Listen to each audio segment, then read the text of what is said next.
How's it going, guys? Topic for today's video. There's a plus size overweight model on the cover of this month's Women's Running magazine. So the model's name is Erica Shank. She's from New York and she's a runner of 10 years. Now this is a bit of a controversial one. You probably understand why, because what do you see when you look at any type of athletic magazine, whether it be for men, for women, or for various different sports? What do you typically see? You typically see the person who's very thin, who's very toned, who's very athletic.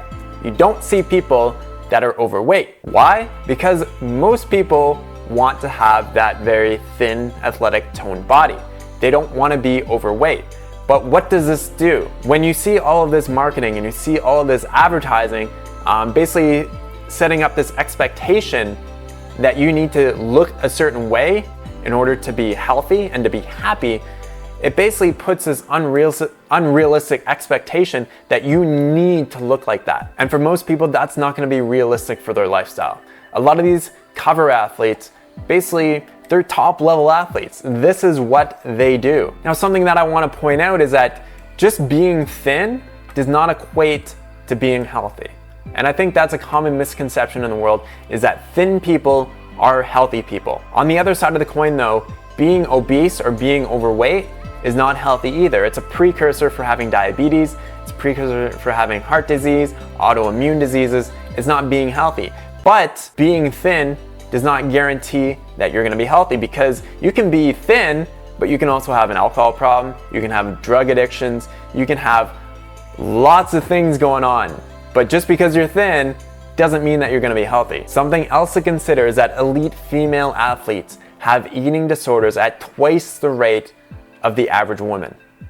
So we can see that that's not healthy either. So that's one reason why we promote a high carb plant-based diet, because you can enjoy delicious plant-based foods in abundance, but it's also slimming to the body. You're also going to be losing weight because it's going to be easy to run a caloric deficit because of the caloric density of these foods compared to their animal product counterparts. So it's not very healthy for magazines to have this kind of like one size kind of like fits all image of what a runner is supposed to be. So this type of this cover, having Erica Shank on the cover, I think is actually really good, because people are going to look at that and be like, you know what, I don't look like those typical, like those cover athletes, right? I look more like that person, Erica, on this cover, this overweight plus size model.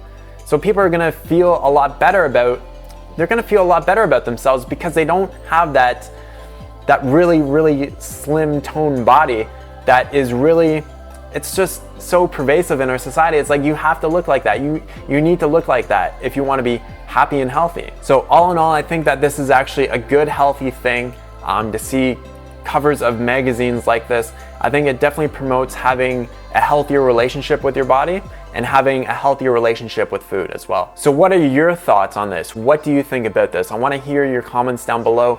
If you have any questions, definitely leave them down below as well. Definitely like, share, and subscribe.